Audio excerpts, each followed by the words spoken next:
Hi everyone. अगर आप future की बातें इंग्लिश में कॉन्फिडेंटली बोलना चाहते हो, जैसे कि मैं कल जाऊंगा, वह कॉल करेगी, हम जीतेंगे, मैं पढ़ाई करूंगा, ये सभी बात अगर आप इंग्लिश में बोलना चाहते हैं तो उसके लिए आपको फ्यूचर इंडेफिनिट टेंस का आना बहुत ज़रूरी है। क्योंकि फ्यूचर इंडेफिनिट टेंस का यूज़ उस एक्शन के लिए होता है जो फ्यूचर में होगा या होने वाला है। In short, future indefinite tense का यूज़ हम फ्यूचर की बात को बोलने के लिए करते हैं, जो चीज़ फ्यूचर में होगी। इस तरह के सेंटेंस को अगर आप इंग्लिश में बोलना चाहते हैं तो उसके लिए आपको ये वीडियो एंड तक देखना बहुत इंपॉर्टेंट है, क्योंकि आज की इस वीडियो में हम फ्यूचर इंडेफिनिट टेंस को बिल्कुल बेसिक से सीखेंगे। जैसा कि हमने पास्ट परफेक्ट कॉन्टिन्यूअस टेंस को पढ़ा है, जैसा कि हमने अभी तक सभी टेंस को पढ़ा है बिल्कुल बेसिक से, सिमिलरली हम फ्यूचर इंडेफिनिट टेंस को भी बिल्कुल बेसिक से पढ़ने वाले हैं। तो इस वीडियो को एंड तक देखना। आपने नोटिस किया होगा कि जब भी हम फ्यूचर की बात करते हैं तो हम अक्सर बोलते हैं कि मैं कल जाऊंगा, वह कॉल करेगी, या मैं टीवी देखूंगा, मैं कल उज्जैन जाऊंगा, मैं कल स्विमिंग करूंगा। तो अगर सेंटेंस के एंड में गा, गी, ये सारे वर्ड्स आ रहे हैं, इट मीन्स कि वो फ्यूचर को डिनोट करता है। ये सभी सेंटेंस फ्यूचर की ही बात कर रहे हैं। इन शॉर्ट में सेंटेंस के एंड में अगर गा, गी, गे है तो वो फ्यूचर इंडेफिनिट टेंस है। अब जैसा कि हर सेंटेंस में होता है, हर सेंटेंस की अपनी एक स्ट्रक्चर होती है, हर सेंटेंस में एक सब्जेक्ट होता है, हेल्पिंग वर्ब होती है एंड मेन वर्ब होती है। सिमिलरली इस सेंटेंस में भी हमारी सब्जेक्ट है, हेल्पिंग वर्ब है, मेन वर्ब है एंड ऑब्जेक्ट होगा ऑब्वियसली। तो सब्जेक्ट तो आप सभी को पता है कि he, she, it, I, we, you, they, ये सभी आपको पता है, मुझे उसकी बात करने की ज़रूरत नहीं है। बट मेन जो चीज़ है वो है हमारी हेल्पिंग वर्ब।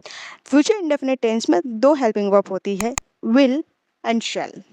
शेल का यूज़ होता है आई एंड वी के साथ, एंड विल का यूज़ होता है with rest of the subject, जैसे कि he, she, it.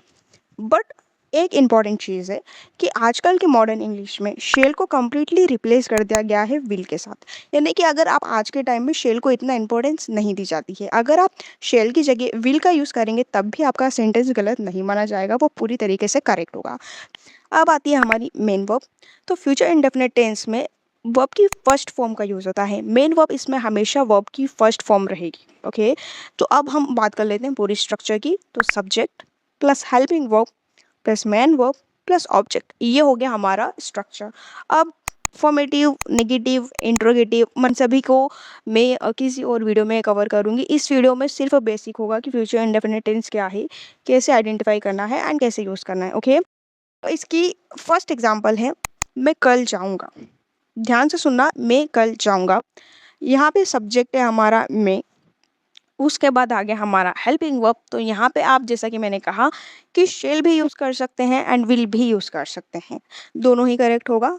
Main verb हो गई हमारी जाना, यानी कि क्या काम हुआ है। एक्शन वर्ब है हमारी गो, एंड गो के साथ कल के लिए आ जाएगा tomorrow. It means I will go tomorrow. Next example है वह कॉल करेगी। अब यहाँ पे देखो सेंटेंस के एंड में गी है, इट मीन्स फ्यूचर इंडेफिनिट है। करेगी मतलब गर्ल है ऑब्वियसली, तो सब्जेक्ट आ जाएगा हमारा शी। उसके बाद आ जाएगी हमारी helping verb will, and call के लिए सिंपली कॉल, इसमें और कोई ऑब्जेक्ट नहीं है, she will call. Next example है हम मेहनत करेंगे। हम के लिए आ जाएगा वी। अगेन आप यहाँ पे शेल भी यूज़ कर सकते हैं, आप यहाँ पे विल भी यूज़ कर सकते हैं, दोनों ही करेक्ट है। एक्शन हो रहा है हमारा, यानी कि मेन वर्ब जो है हमारी वो मेहनत है। तो मेहनत के लिए हार्ड वर्क आता है, तो we will work hard. Okay, हम क्या करेंगे, हम मेहनत करेंगे, we will work hard, and if will study hard you will learn English. Next example है हमारे वह नया फ़ोन खरीदेगा। He will buy a new phone. तो यहाँ पे सब्जेक्ट है हमारा ही के साथ आ जाएगी हमारी हेल्पिंग वर्ब विल। क्या काम हो रहा है, फ़ोन खरीदने का काम हो रहा है, तो खरीदने के लिए आता है बाय। क्या खरीद रहे हैं, phone, a new phone, he will buy a new phone. Next example है मैं पढ़ाई करूँगा। अगेन सेंटेंस के एंड में गा है, मुझे नहीं लगता मुझे आपको बार बार याद दिलाने की ज़रूरत है, बिकॉज ऑलरेडी मैं एक्सप्लेन कर चुकी हूँ। तो मैं पढ़ाई करूँगा, मैं के लिए आ जाएगा आई। अगेन आप शेल भी यूज़ कर सकते हैं या विल भी यूज़ कर सकते हैं, up to you. I will या शेल, एंड पढ़ाई के लिए आता है study, that's it. Next example है वे क्रिकेट खेलेंगे। अब वे यहाँ पे प्लूरल है, उसके लिए दे आएगा, दे के साथ आ जाएगा हमारा हेल्पिंग वर्ब विल।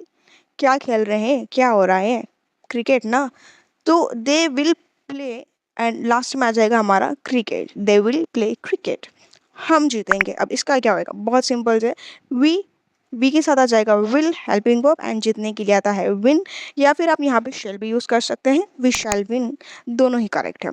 अब नेक्स्ट एग्जांपल है हमारा मैं स्कूल जाऊंगा, तो मैं के लिए आ जाएगा आई, हेल्पिंग वर्ब हो जाएगी हमारी विल या शेल, अप टू यू। जाने के लिए आता है गो, एंड स्कूल के लिए स्कूल, तो I will go to school, go के साथ टू आता है, ये मैं बाद में किसी और वीडियो में एक्सप्लेन करूँगी, ऑब्वियसली धीरे धीरे सारे ही टॉपिक कवर होंगे, तो स्टे कनेक्टेड। एंड ये लास्ट का जो एग्जाम्पल है वह खाना बनाएगी, इसको आपको बताना है, you have to translate. Also if you like my content take a minute to subscribe my channel, it means a lot to me. Also if you want something else, or if you want something new from me, comment down below and I will make video on that topic.